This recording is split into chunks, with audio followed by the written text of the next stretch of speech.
اور حضور نے فرمایا بیمار کے پاس جاؤ تو اسے جا کے یہ نہیں کہنا کہ تیری بیماری تو بڑی خطرناک ہے تو صحیح نہیں ہو سکتا، اسے تسلی دو. کیا کرنا ہے؟ ایک اور میں اوکھی جی گل دسن لگا تمہیں. علماء نے لکھا ہے کہ نسخہ بتانا بھی منع ہے. بیمار کو نسخہ بتانا، یا تو حاذق حکیم ہو یا سند یافتہ طبیب ہو، ڈاکٹر ہو، وہ نسخہ بتائے گا. ہر آدمی کو اجازت نہیں. دو چیزیں ایسی ہیں جس میں سند کی ضرورت ہی نہیں. ایک یہ دین کا شعبہ پیری مریدی، اور ایک جناب یہ ہماری حکمت. میں تنقید نہیں کر رہا، حقیقت بیان کر رہا ہوں. ہر بندے کے پاس دو چار نسخے ہوتے ہیں. ہر آدمی منع فرمائے، علماء نے منع کیا، اس لیے کہ جب تجھے اس مریض کی طبیعت کا نہیں پتا، جو تو اسے نسخہ بتائے گا، پتہ نہیں وہ بلڈ پریشر کا مریض ہے، وہ اس کے لیے بہتر ہے کہ نہیں. ہم نے نا 2 4 5 نسخے رکھے ہوتے ہیں، جلدی سے نکال کے دیتے ہیں ہر بندے کو.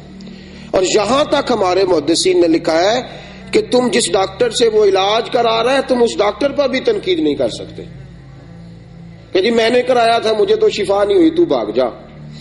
شفا ڈاکٹر کے پاس ہے ہی نہیں تو اللہ کے پاس ہے. تیرے یہاں نصیب نہیں تھے، پتہ نہیں یہ جو کرا رہا ہے اس کے نصیب ہوں. یہ بھی اجازت. کیسا پیارا دین ہے، کہاں کہاں تربیت کر رہا. تمہیں اجازت ہی نہیں کہ تم تنقید کرو، نسخے بتاتے پھرو. تم جس کام گئے ہو نا وہی کرو، تیمارداری کرو اور لوٹ آؤ. اور پتہ ہے بعض بندے تیمارداری کیوں نہیں کرتے؟ کہتے مجھے بھی یہ مرض لگ جائے گا، یہ بیماری مجھے بھی ہوتا ہے نا. ایسے ہمیں بڑا ڈر لگتا ہے. میرے نبی پاک علیہ السلام نے فرمایا کوئی مرض متعدی نہیں ہوتا، کسی سے کسی کو لگتا. سبحان اللہ. مریض کے حقوق اور اس مریض کے لیے آسانی کر دی. ایک اونٹ کو خارش تھی، ایک صحابی کے اونٹ تھے، ان کو خارش تھی، حضور گئے تو دوسرے کو بھی ہو گئی. حضور نے فرمایا دوسرے کو بھی ہو گئی ہے. کہنے لگا یا رسول اللہ صلی اللہ علیہ وسلم اس اونٹ کو اس اونٹ کی وجہ سے خارش ہو گئی ہے، اس اونٹ کو اس اونٹ کی وجہ سے خارش ہو گئی ہے. حضور نے فرمایا اس کو کس کی وجہ سے ہوئی تھی؟ اس اونٹ کو کس کی وجہ سے ہوئی تھی؟ صحابی چپ کر گئے. حضور نے فرمایا تم نے کہا نا کہ اس اونٹ کو اس کی وجہ سے خارش، تو اس کو کس کی وجہ سے پڑی تھی؟ کہا حضور اس کو تو خود ہی پڑ گئی تھی. فرمایا اس کو بھی خود ہی پڑ گئی ہے، اس کو بھی کسی اونٹ کی وجہ سے خارش ہے. ہم مریض کا پتہ نہیں لیتے، بلکہ یہاں تک کہ بچے اپنے بچے مریض سے گھن کرنے لگتے. کوئی مرض متعدی نہیں ہوتا، کسی سے کسی کو کوئی مرض نہیں لگتا. ساری کائنات کی میڈیکل جھوٹی ہو سکتی ہے، میرے نبی کا فرمان غلط نہیں ہو سکتا. میں لگتا ہی نہیں تو لگ ہی نہیں سکتا. ہم نہیں مانتے. لاکھ ریسرچ کرے کو ڈاکٹر نہیں ہمیں تسلیم. جو دن کو کہہ دیا دن ہے تو دن نکل آیا، جو شب کو کہہ دیا شب ہے تو رات ہو کے رہی. خدا نے ان کی زباں کو وہ اختیار دیا، جو نکلی منہ سے ان کے وہ بات ہو کے رہی. سوال ہی پیدا نہیں ہوتا، ممکن ہی نہیں ہے. حضور نے فرمایا کوئی مرض متعدی، کسی سے کسی کو کوئی مرض لگتا. ان باتوں کو اپنا نظریہ بنائیں. یہ باتیں معاشرے میں پھیلانے کے قابل ہیں.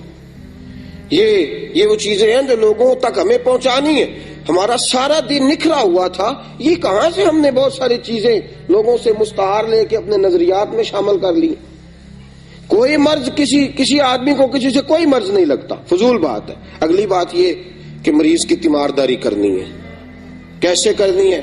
آپ کچھ لے کے جا سکتے ہیں تو لے جائیں، وہاں سے لے کے آنا کچھ نہیں. اس کی دیکھ بھال کریں، اس پر توجہ کریں، اس شخص کے حوالے سے آپ دعا کریں، اس کو دعا دیں، اس سے دعا لیں. حضرت زید بن ارقم رضی اللہ تعالیٰ عنہ فرماتے ہیں میری آنکھوں میں تکلیف تھی، رسول کریم صلی اللہ تعالی علیہ وسلم خود تشریف لائے میری تیمارداری کرنے. آپ فرماتے ہیں غریب آدمی تھا، حضور تشریف لائے. رسول پاک علیہ السلام کے تشریف آوری نے میری طبیعت کو بحال کر دیا. آنکھوں میں تکلیف تھی، حضور آئے، ایک تکلیف اور پھر رسول پاک کا چہرہ اور حضور کا میرے گھر آنا. فرماتے ہیں میں رو پڑا، آنکھوں میں آنسو آ گئے. تو رسول پاک علیہ الصلوۃ والسلام نے فرمایا صبر کر صبر کر صبر کر، اگر تو اس تکلیف پہ صبر کرے تو میں اللہ کا نبی تجھے جنت کی بشارت دیتا ہوں۔ اگر تو یہاں صبر کرے تو اطمینان کرے صبر کرے تو میں تجھے جنت کی بشارت دیتا ہوں۔ تیمارداری کرنے گئے ہیں اور حضرت زید بن ارقم فرماتے ہیں رسول پاک کے جملے اور جن جملوں کی مٹھاس، رسول پاک نے یہ لفظ کہے بس مجھے نہیں پھر پتا مجھے کس چیز نے شفا عطا فرما دی ہے۔ پھر چند ہی دن گزرے تھے، چند ہی دن، تو اللہ تبارک و تعالیٰ نے مجھے شفا یاب کر دیا۔ تو آپ جائیں تو سامنے والے کے لیے تسلی کا سامان کریں۔ بعض لوگ تیمارداری کرنے والے، پچھلے دنوں ایک صاحب بیمار تھے تو ان کا بیٹا دروازے پہ کھڑا رہتا تھا، کہتا تھا آپ کی مہربانی یار ان کو کوئی بتا نہ دینا کہ تمہیں کیا مرض ہے اور کیا معاملات ہے، کسی شدید بیماری میں ہم چاہتے ہیں ہم روٹین کی گفتگو کریں۔ اگر ہم اتنے بڑے ڈاکٹر ہوتے تو ہمارا کوئی کلینک ہوتا، ہم بھی کسی ہاسپٹل میں ہوتے۔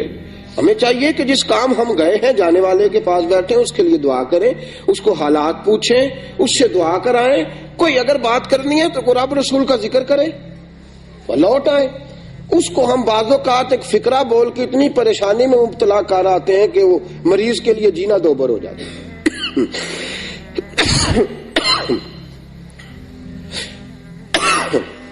رسول کریم صلی اللہ علیہ وسلم کی خدمت میں ایک عورت آئی، نے آ کے عرض کی یا رسول اللہ صلی اللہ علیہ وسلم میں آپ کی کنیزہ ہوں، سیابیہ ہوں، مرگی کا مرض ہے، مجھے مرگی ہے۔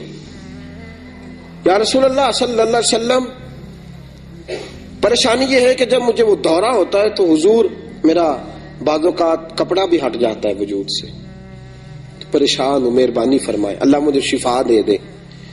حضور نے فرمایا شفا لینی ہے کہ جنت لینی ہے؟ شفا لینی ہے کہ اگر تو کہے تو میں دعا کر دیتا ہوں اللہ تجھے شفا دے گا، اور اگر صبر کرے گی تو اللہ جنت عطا فرمائے گا۔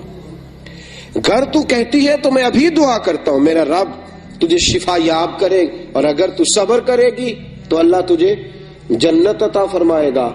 وہ خاتون کہنے لگی حضور مجھے شفا نہیں چاہیے، جنت ہی چاہیے۔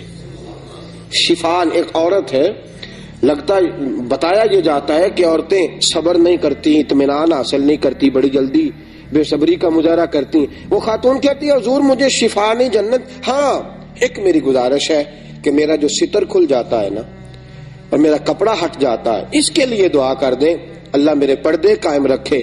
حبیب پاک نے ہاتھ اٹھایا کہ یا اللہ یہ تیری بندی صبر کرنے والی ہے، تو مہربانی کر اس کے پردے کو قائم رکھنا۔ وہ خاتون کہتی ہے مرگی ہوتی تھی پر میرے وجود سے کبھی کپڑا نہیں ہٹاتا۔